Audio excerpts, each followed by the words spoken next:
গীতার বাণী। লেখক শ্রী অনিল বরণ রায়।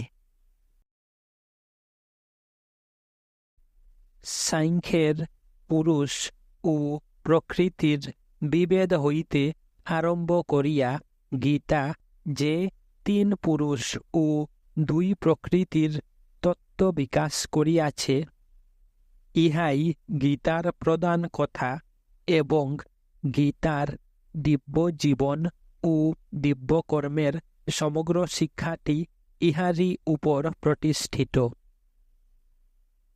গীতার এই দার্শনিক সিদ্ধান্তটি ধরিতে না পারিলে গীতা শিক্ষার নিগুড় মর্ম উপলব্ধি করা যায় না। গীতার বিভিন্ন অংশের মধ্যে সামঞ্জস্য করা যায় না। অথচ গীতার বিখ্যাত ভাষ্যকারগণ এই পুরুষোত্তম তত্ত্ব লইয়া বিশেষ গোলমাল বান্ধাইয়াছেন।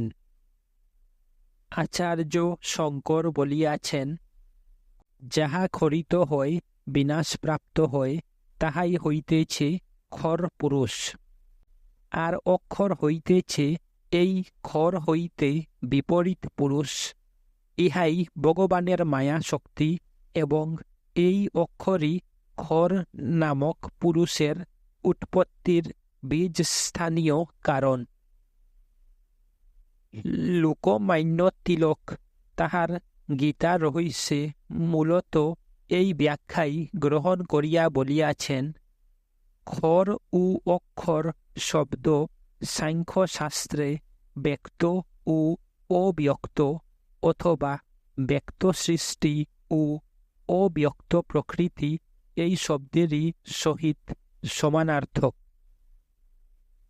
অর্থাৎ গীতা যে খর ও অক্ষরকে স্পষ্ট পুরুষ বলিয়া নির্দেশ করিয়াছে, শঙ্কর ও তিলক তাহাদিগকে প্রকৃতি বলিয়াই বুঝিয়াছেন ও ব্যাখ্যা করিয়াছেন। গীতা বলিয়াছে, এই জগতে দুইটি পুরুষ আছে, খর ও অক্ষর। বস্তুত এই দুইটি হইতেছে একই ভগবানের দুই ভাব। এক ভাবে তিনি জগতের বহু রূপে আবির্ভূত হইতেছেন। দেব, মানব, জীব, জন্তু, স্থাবর, অস্থাবর সব হইতেছেন। পরিবর্তন ও বিকাশের ভিতর দিয়া চলিয়াছেন। এখানে তিনি নিজেকে প্রকৃতির সহিত এক করিয়া দিয়াছেন। কিন্তু ইহাই সব নহে।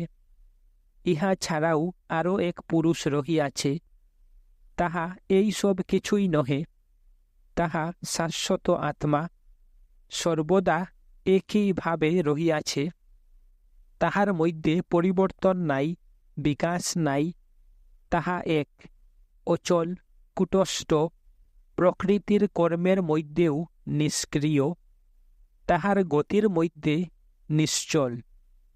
ঠিক যেমন আকাশের মধ্যে বায়ু রহিয়াছে, তেমনি এই অক্ষরের মধ্যে খর বিধৃত রহিয়াছে। আমরা যত অন্তর্মুখী হই, প্রকৃতির গতি ও ক্রিয়া সকলের পশ্চাতে এক কূটস্থ, অচল, শাশ্বত সত্তার উপলব্ধি পাই, সেইটি অক্ষর পুরুষ। এতএব জগতে আমরা দুইটি পুরুষ দেখিতে পাইতেছি। একটি সম্মুখে আসিয়া কর্মে প্রবৃত্ত হইয়াছে, আরও একটি ইহার পশ্চাতে চির নীরবতা ও নিশ্চলতায় প্রতিষ্ঠিত রহিয়াছে। সেইখান হইতেই সকল কর্ম উদ্ভূত হইতেছে এবং সেই কালাতীত সত্তাতেই সকল কর্ম লয় প্রাপ্ত হইতেছে। উপনিষদের দা সুপর্ণা এবং গীতার দাবিময় পুরুষই একই। উপনিষদে এক বৃক্ষে দুই পক্ষী এবং এক অজা ও ও দুই অজের উপমা দিয়া রূপকের ভিতর দিয়া যে তত্ত্ব পরিস্ফুট করা হইয়াছে, গীতায় তাহাই হইয়াছে দুই পুরুষের তত্ত্ব। সাংখ্যের সহিত তুলনা করিয়া বলা যায় যে সাংখ্যের বদ্ধ পুরুষ হইতেছে গীতার খর পুরুষ। প্রকৃতির বহুল লীলার সাক্ষী ইত্যাদি ভাবে অধিষ্ঠিত যে পুরুষ, তাহাই খর পুরুষ। খর পুরুষ যে সেই জৈনবদ্ধ হইবেই তাহা নয়। কার্যত অবশ্য দেখা যায় সে প্রকৃতির জালে আবদ্ধ, কিন্তু প্রকৃতির মধ্যে মুক্ত অবস্থাতেও সে থাকিতে পারে। জীবন মুক্ত জীবে খর পুরুষ প্রকৃতির রসগ্রাহী হইয়াও প্রকৃতি হইতে মুক্ত। আর সাংখ্যের মুক্ত পুরুষ হইতেছে গীতার অক্ষর পুরুষ। প্রকৃতি সেখানে নাস্তি, সেখানে প্রকৃতির লীলা একান্ত শান্ত হইয়া গিয়াছে, সমাহিত বা লুপ্ত হইয়া গিয়াছে। অক্ষর পুরুষেরই অপর নাম ইমমিউটেবল ব্রাহ্মণ। এতএব অক্ষর পুরুষ বলিতে মায়া বা প্রকৃতি বুঝা কিছুতেই চলে না। তবে শঙ্করাচার্য কেন এইরূপ ব্যাখ্যা করিয়াছেন তাহা প্রণিধানযোগ্য। জগতে আমরা খর ও অক্ষর, সক্রিয় ও নিষ্ক্রিয়, সচল ও অচল, এই দুই সত্তারই অনুভূতি পাই।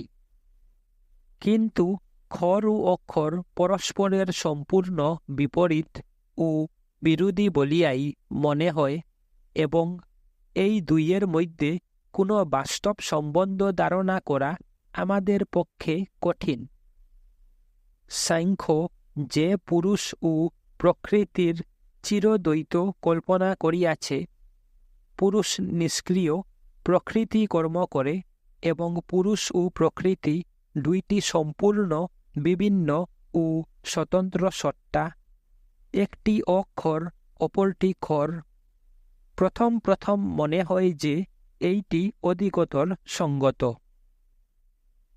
আমরা প্রকৃতি হইতে প্রত্যাবৃত হইলে অন্তরের মধ্যেই এই অক্ষর সত্তার অনুভূতি লাভ করিব। আর যেহেতু প্রত্যেক পুরুষই আপন সত্তায় আপনি পূর্ণ, অনন্ত, স্বপ্রতিষ্ঠিত, সেহেতু অন্য জীবের সহিত আমাদের কোনো সম্বন্ধই থাকিবে না। কিন্তু বস্তুত ইহাই আমাদের চরম অনুভূতি নহে। সে অনুভূতি হইতেছে সকল জীবের সহিত, সর্বভূতের সহিত মূল সত্তায় আমাদের ঐক্য, সর্বভূতাত্ম ভূতাত্মা। নাম রূপের এই অনন্ত বৈচিত্র্যের পিছনে যে এক আত্মা রহিয়াছে, তাহার সহিত তাদাত্ম্য বোধ। উপনিষদের ন্যায় গীতা এই উচ্চতম অধ্যাত্ম উপলব্ধির উপরেই দাঁড়াইয়াছে। গীতা সাংখ্যের ন্যায় বহু জীবের নিত্যতা স্বীকার করিয়াছে বলিয়া মনে হয়। গীতা অন্তরের মধ্যে জীবের ব্যক্তিগত সত্তার সম্পূর্ণ লয়ের কথা কোথাও বলে নাই। কিন্তু তাহা হইলেও গীতা জোর দিয়া স্পষ্টভাবেই বলিয়াছে যে অক্ষর পুরুষই হইতেছে এই সব বহু জীবের এক আত্মা। এতএব ইহা স্পষ্ট যে এই দুই পুরুষই হইতেছে এক শাশ্বত ও বিশ্বসত্তার দ্বৈত ভাব। কিন্তু এই মহত্তর জ্ঞান ও উপলব্ধি আমাদের ঊর্ধ্বতম দৃষ্টির নিকট যতই সত্য হোক, যতই হৃদয়গ্রাহী হোক, ব্যবহারের দিক দিয়া এবং যুক্তির দিক দিয়াও এখানে যে বিরোধটি রহিয়াছে, তাহার সমাধান করা একটি অতি বাস্তব ও গুরুতর সমস্যা। আমাদের ভিতরে ও বাহিরে আমরা অনবরত যে পরিবর্তন ও সচলতা অনুভব করি, এই যে খরের অনুভূতি, শাশ্বত পুরুষ ইহা হইতে ভিন্ন। ইহা অপেক্ষা এক মহত্তর চেতনা আছে, অথচ সেই সঙ্গেই এই সবই হইতেছে সেই শাশ্বত পুরুষ। এই সবই আত্মার চিরন্তন আত্মদর্শন। শাশ্বত পুরুষই সর্বভূত হইয়াছেন। শ্বেত সত্তর উপনিষদ যেমন বলিয়াছে, তুমি ওই কুমার, তুমি ওই কুমারী, আবার তুমি ওই বৃদ্ধ দণ্ডহস্তে চলিতেছ। ঠিক যেমন গীতাতে ভগবান বলিয়াছেন যে তিনি কৃষ্ণ ও অর্জুন, ব্যাস ও উষ্ণা, তিনি সিংহ, তিনি অশ্বত বৃক্ষ, তিনি সকল জীবের চেতনা, বুদ্ধি, সকল গুণ এবং অন্তরাত্মা। কিন্তু এই দুইটি পুরুষ কেমন করিয়া এক হয়? তাহারা যে স্বরূপে এতটা বিপরীত, শুধু তাহাই নহে, উপলব্ধিতেও তাহাদিগকে এক করা কঠিন। কারণ যখন আমরা বিবর্তনের চঞ্চলতার মধ্যে বাস করি, তখন আমরা কালাতীত স্বপ্রতিষ্ঠ সত্তার অমৃতত্ব সম্বন্ধে স্বজ্ঞান হইতে পারিলেও তাহার মধ্যে বাস করিতে পারি কি না সন্দেহ। আবার যখন আমরা কালাতীত সত্তায় প্রতিষ্ঠিত হই, তখন কাল ও দেশ ও ঘটনা পরম্পরা আমাদের নিকট হইতে খসিয়া পড়ে এবং অনন্তের মধ্যে দুঃস্বপ্নের ন্যায় প্রতীয়মান হইতে আরম্ভ হয়। প্রথম দৃষ্টিতে সর্বাপেক্ষা সহজবোধ্য সিদ্ধান্ত ইহাই হয় যে প্রকৃতিতে পুরুষের যে চঞ্চলতা, ইহা ভ্রান্তি। যতক্ষণ আমরা ইহার মধ্যে বাস করি ততক্ষণই ইহা সত্য, কিন্তু মূলত সত্য নহে। এবং সেই জন্যই যখন আমরা আত্মার মধ্যে প্রত্যাবৃত হই, উহা আমাদের নিষ্কলঙ্ক মূল সত্তা হইতে খসিয়া পড়ে। শঙ্করাচার্য এইভাবেই এই সমস্যার সহজ সমাধান করিয়াছেন। ব্রহ্ম সত্য, জগৎ মিথ্যা। তাই শঙ্করের মতে নির্গুণ, নিরুপাদিক, নিষ্ক্রিয় ব্রহ্মই পরম সত্তা। সগুণ ব্রহ্মে মায়ার খেলা চলিতেছে, এত এব তাহা নিম্নতর।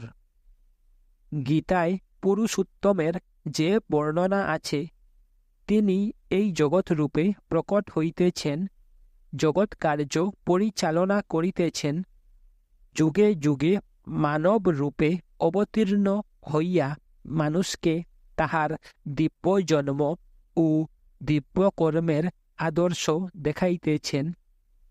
শঙ্করের মতে ইনি সগুণ ব্রহ্ম বা ঈশ্বর, এত এব নির্গুণ ব্রহ্মের নিম্নতর সত্তা। কিন্তু গীতা বলিয়াছে পুরুষোত্তম খর অক্ষর উভয়েরই ঊর্ধ্বে, এত এব এই অক্ষরকে নির্গুণ ব্রহ্ম বলিয়া গ্রহণ করিলে শঙ্করের নিজের মত দাঁড়াইতে পারে না। তাই তিনি বলিয়াছেন অক্ষর হইতেছে মায়া শক্তি। কিন্তু গীতায় এখানে অক্ষরকে স্পষ্ট পুরুষ বলিয়া অভিহিত করা হইয়াছে এবং অন্যত্র অক্ষরকে ব্রহ্ম বলা হইয়াছে। অক্ষরং ব্রহ্ম পরমম। গীতাক যে অক্ষরকে ব্রহ্ম পরমম বলিয়াছে, ইহার অর্থ নহে যে এই অক্ষর পুরুষই সর্বশ্রেষ্ঠ সত্তা। অক্ষর হইতেছে প্রকৃতির খরল লীলার ঊর্ধ্বে, সেই জন্যই তাহাকে পরম বলা হইয়াছে। পুরুষোত্তম তাহার সর্বশ্রেষ্ঠ সত্তায় অক্ষর বটেন, কিন্তু তাহা হইতেছে অব্যক্ত অক্ষর। আর এখানে যে অক্ষর পুরুষের কথা বলা হইতেছে, তাহা এই ব্যক্ত জগতেরই প্রতিষ্ঠা স্বরূপ। আরও এক স্থানে গীতা স্পষ্টই বলিয়াছে যে পুরুষোত্তম ব্রহ্ম অপেক্ষাও বড়, তিনি ব্রহ্মের প্রতিষ্ঠা স্বরূপ। গীতায় শ্রীকৃষ্ণ সর্বত্র অহম মাম বলিতে পুরুষোত্তমকেই বুঝাইয়াছেন এবং এই পুরুষোত্তমকেই সর্বশ্রেষ্ঠ তত্ত্ব বলিয়াছেন। তিনি পরমেশ্বর, পরমাত্মা, পরব্রহ্ম। জগতে যে অক্ষর ও ক্ষরের আপাত বিরোধ দৃষ্ট হয় তাহার সমাধান করিতে গীতা শঙ্করের ন্যায় মায়াবাদের আশ্রয় গ্রহণ করে নাই। গীতা মায়ার কথা বলিয়াছে, কিন্তু গীতার মতে উহা হইতেছে কেবল এক ভ্রান্তি উৎপাদক আংশিক চেতনা, তাহা পূর্ণ সত্যকে ধরিতে পারে না।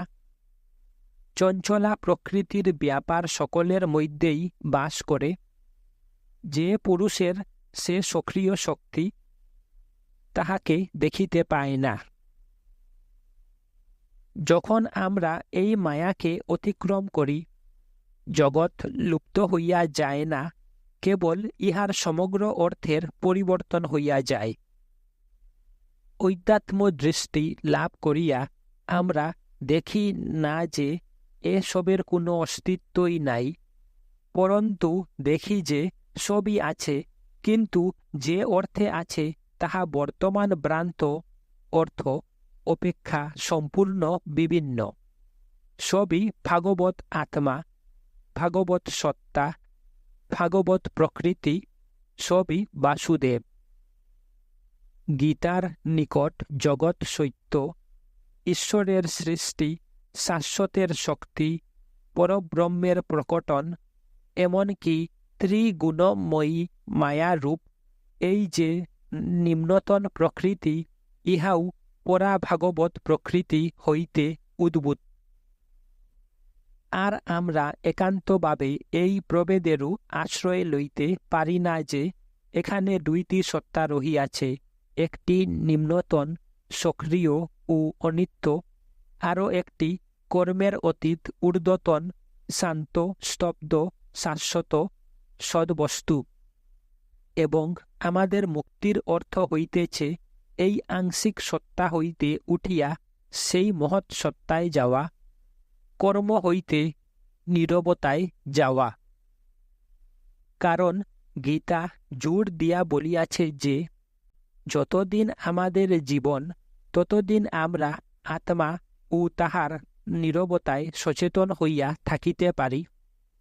অথচ প্রাকৃত জগতে শক্তির সহিত কর্ম করিতে পারি এবং এই রূপ করাই কর্তব্য। আর গীতা স্বয়ং ভগবানেরই দৃষ্টান্ত দিয়াছে। তিনি জন্মগ্রহণের বাধ্যতায় বদ্ধ নহেন, পরন্তু মুক্ত, বিশ্বপ্রপঞ্চের অতীত। অথচ তিনি চিরকাল কর্মে রত রহিয়াছেন। বর্ত এব চ কর্মাণি। এত এব সমগ্র ভাগবত প্রকৃতির সাধর্ম লাভ করিয়াই এই দ্বৈত উপলব্ধির একত্ব সম্পূর্ণভাবে সম্ভব হয়। কিন্তু সেই একত্বের মূল সূত্রটি কি? পুরুষোত্তম সম্বন্ধে গীতার যে পরম দৃষ্টি, তাহারই মধ্যে গীতা এই একত্বের সূত্রটি পাইয়াছে। কারণ গীতার মতে সেইটি হইতেছে পূর্ণ ও উচ্চতম উপলব্ধির আদর্শ স্বরূপ। ইহা হইতেছে সমগ্র জ্ঞানশীল ব্যক্তিগণের জ্ঞান। গীতা এই যে সমগ্র জ্ঞানের কথা বলিয়াছে, ইহা দুর্লভ। কারণ মানুষের মনের স্বভাবই এই, ইহা সত্যকে খণ্ড খণ্ড করিয়া দেখে, সমগ্রভাবে দেখিতে পারে না। গীতা কথিত সমগ্র জ্ঞান লাভ করিয়া কৃতস্নবিদ হইতে হইলে আমাদিগকে মন বুদ্ধির ঊর্ধ্বে উঠিয়া অতি মানস সত্যের মধ্যে প্রতিষ্ঠিত হইতে হইবে। কার্যত মানুষের দার্শনিক চিন্তা দ্বারা এই সমগ্র সত্যের একটি দিক বা অংশের উপরই ঝুঁক দিয়াছে। শঙ্কর যেমন অক্ষরভাব বা নির্গুণ, নিষ্ক্রিয়, নির্বিশেষ ব্রহ্মের উপরই জোর দিয়াছেন, পাশ্চাত্য দর্শনে তেমনি ক্ষরভাব বা সগুণ, সক্রিয়, সবিশেষ ব্রহ্মেরই উপর জোর দেওয়া হইয়াছে। প্লেটোর বিকাশশীল ভগবান, স্পিনোজার সাবস্টেন্স, হেগেলের অ্যাবসোলুট, শেপেনহাওয়ারের উইল, বার্গসের এলেন বাইটেল সবই হইতেছে ক্ষর পুরুষ বা সগুণ ব্রহ্ম।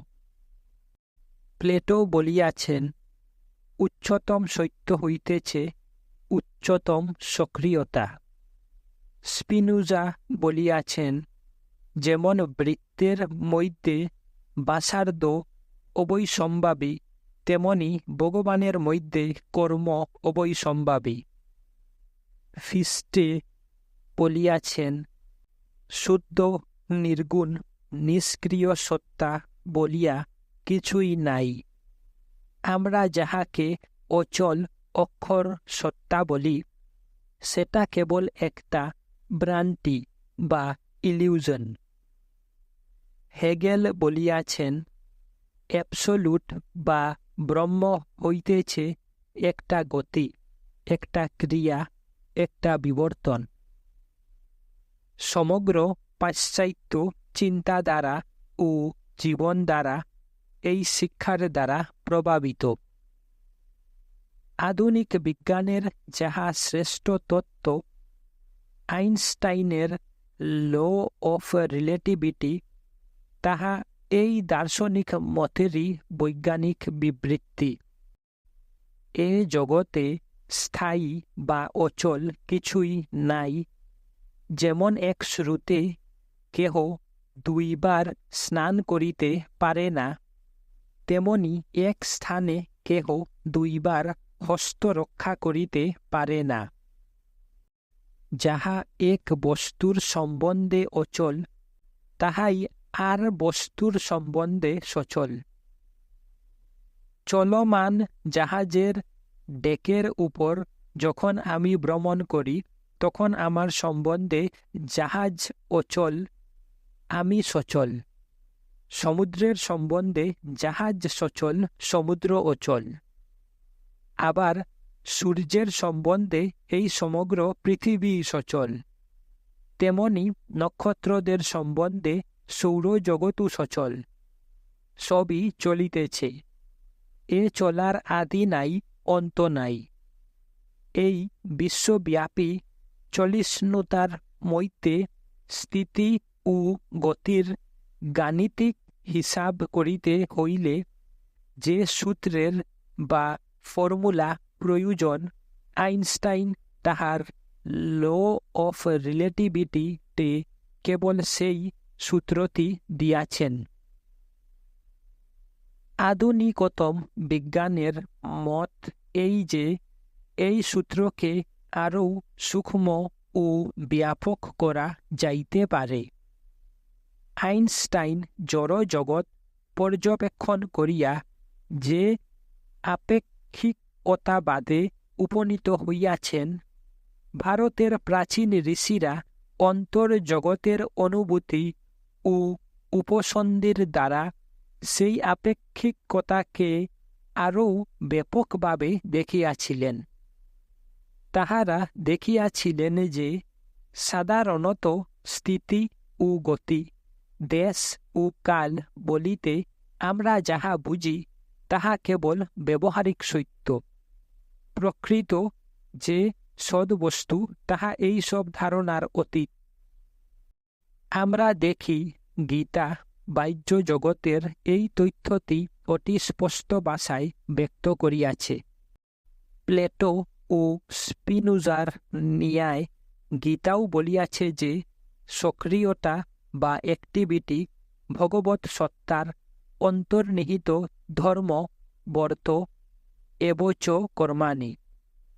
কিন্তু গীতা দেখাইয়াছে যে সক্রিয়তা বা কর্ম যেমন ভগবৎ সত্তার অন্তর্নিহিত, তেমনি নিষ্ক্রিয়তা বা নৈষ্কর্মও তাহার অন্তর্নিহিত। এই দুইটি লইয়াই ব্রহ্ম। এই দুইটি লইয়া ব্রহ্মের দুইটি দিক। গীতার এ সিদ্ধান্ত শুধু যুক্তিসঙ্গত নহে, ইহা গভীরতম অধ্যাত্ম অনুভূতির উপরেই প্রতিষ্ঠিত। জগতের খর রূপ যেমন আমরা প্রত্যক্ষভাবে উপলব্ধি করিতেছি, তেমনি গভীর আত্মা অনুভূতিতে আমরা এক অনন্ত অক্ষর অচল অক্রিয় সত্তার উপলব্ধি পাই। শঙ্করের নিকট এই শেষোক্ত অনুভূতিটি বলবান, পাশ্চাত্য দার্শনিকগণের নিকট প্রথমোক্ত অনুভূতিটি বলবান। গীতার উচ্চতর অনুভূতিতে এই দুইটি হইতেছে এক সত্যের দুইটি দিক। আর শ্রুতিতেও আমরা দেখিতে পাই সগুণ ব্রহ্ম এবং নির্গুণ ব্রহ্ম উভয়েরই বর্ণনা আছে। উপনিষদের ঋষিগণ ব্রহ্মকে উভয়ভাবেই উপলব্ধি করিয়াছেন। আধুনিক যুগের ঋষি রামকৃষ্ণেরও অনুভূতি তাহাই। জল নড়লে চললেও জল, স্থির থাকলেও জল, অর্থাৎ ব্রহ্ম নির্গুণ সগুণ দুই। অচল অক্ষর নির্গুণ ব্রহ্মের অনুভূতি যে শুধু ভারতবাসী লাভ করিয়াছে তাহা নহে। প্রাচীন গ্রিক ইলিয়াটিক সম্প্রদায়ের মধ্যেও আমরা এইরূপ অনুভূতির পরিচয় পাই। এই সম্প্রদায়ের দার্শনিক পারমিনাইডিসের মতে ভগবানের মধ্যে কোনো পরিবর্তনও নাই, আর যেহেতু ভগবানই সব, আমরা যাহাকে পরিবর্তন বলি তাহা ভ্রান্তি। বস্তুত উৎপত্তি বা লয় বলিতে কিছুই নাই। তিনি যুক্তির দ্বারা দেখাইয়াছেন যে একমাত্র অনন্ত সত্তাই সত্য। সমস্ত পরিবর্তন বহুত্ব খণ্ডত্ব হইতেছে অন্তর্বিরুদ্ধে পূর্ণ, এবং এই জগৎ মিথ্যা মায়া। তাহার শিষ্য জিনো শঙ্করাচার্যের ন্যায় কূট তর্কের দ্বারা প্রমাণ করিয়াছেন যে সকল প্রকার গতি পরিবর্তন সক্রিয়তা হইতেছে মিথ্যা বা ভ্রান্তি। কিন্তু ইলিয়াটিক সম্প্রদায়ের এই মত পাশ্চাত্য দেশে প্রতিষ্ঠা লাভ করিতে সমর্থ হয় নাই। অন্যতম গ্রিক দার্শনিক হিরাক্লিটাস যে বলিয়াছেন অবিরাম পরিবর্তনই সত্য, এ জগতে স্থির অচল অক্ষর কিছুই নাই, এখানে আমরা অবিরাম গতি নিয়ত ঠাই, ইহাই পাশ্চাত্য দর্শনের চিন্তাধারাকে এবং সেই সঙ্গে সমস্ত জীবন ও কর্মধারাকে নির্ধারিত করিয়াছে। এই দুই মতের কতকটা সমন্বয় করিয়াছিলেন পিথাগোরাস, প্লেটো এবং বিশেষত এরিস্টটল। পিথাগোরাসের মত এই যে যে সকল বস্তু লইয়া এই জগৎ গঠিত, সে সবই নিজ নিজ সত্তায় অচল অক্ষর অপরিবর্তনীয়, কেবল তাহাদের পরস্পরের সহিত সম্বন্ধের পরিবর্তন হয় এবং এইভাবেই জগতের খর লীলা উৎপন্ন হয়। পিথাগোরাসের এই মতটি পাশ্চাত্য মনাডিজম এর ভিত্তিস্বরূপ। প্লেটো হিরাক্লিটাসের ন্যায় বিশ্বাস করেন যে এই দৃশ্য জগতে কিছুই স্থির নাই, সবই অনবরত পরিবর্তিত হইতেছে, কিন্তু এই দৃশ্য জগতের ঊর্ধ্বে এক ভাব জগতের সন্ধান তিনি পাইয়াছিলেন। তাহার মতে সত্য, শিব, সুন্দর প্রভৃতি ভাব হইতেছে শাশ্বত, অপরিবর্তনীয়, সদ্বস্তু। এই সকল ভাব হইতেছে ভগবানের চিন্তা। বাহ্য দৃশ্য জগৎ এই সকল ভাবকেই রূপ দিতে নিরন্তর প্রয়াস করিতেছে। বাহ্য জগতে আমরা যাহা কিছু সত্য, শিব, সুন্দর দেখি, সে সবই হইতেছে সেই দিব্য ভাব লোকের ক্ষীণ প্রতিচ্ছায়া।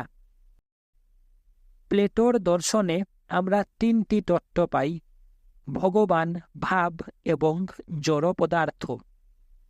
ভগবান এই ভাব অনুসারে জড় জগৎকে ক্রমশ গড়িয়া তুলিতেছেন। এই জড় জগৎ হইতেছে এ প্রসেস অফ বিকামিং।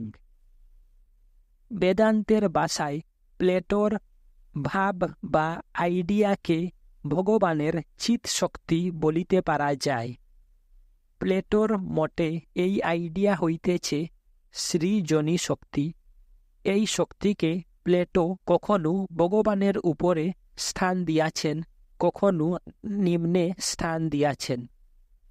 তবে প্লেটোর অন্যান্য বর্ণনা হইতে বোঝা যায় যে তাহার মতে ভগবান ও তাহার আইডিয়া বা চিৎশক্তি অভিন্ন এবং ইহা বেদান্তরই সিদ্ধান্ত। কেবল এই দৃশ্য জগৎ লইয়া প্লেটো সমস্যায় পড়িয়াছেন। এই জগৎ অসত্য, অশিব, অসুন্দরে পূর্ণ। ইহাকে কেবল ভগবানের চিৎশক্তির দ্বারা ব্যাখ্যা করা যায় না। ইহা সেই শক্তির সৃজনের উপাদান স্বরূপ, অথচ পদে পদে তাহাকে বাধা দিতেছে, ব্যর্থ করিতেছে বলিয়াই মনে হয়।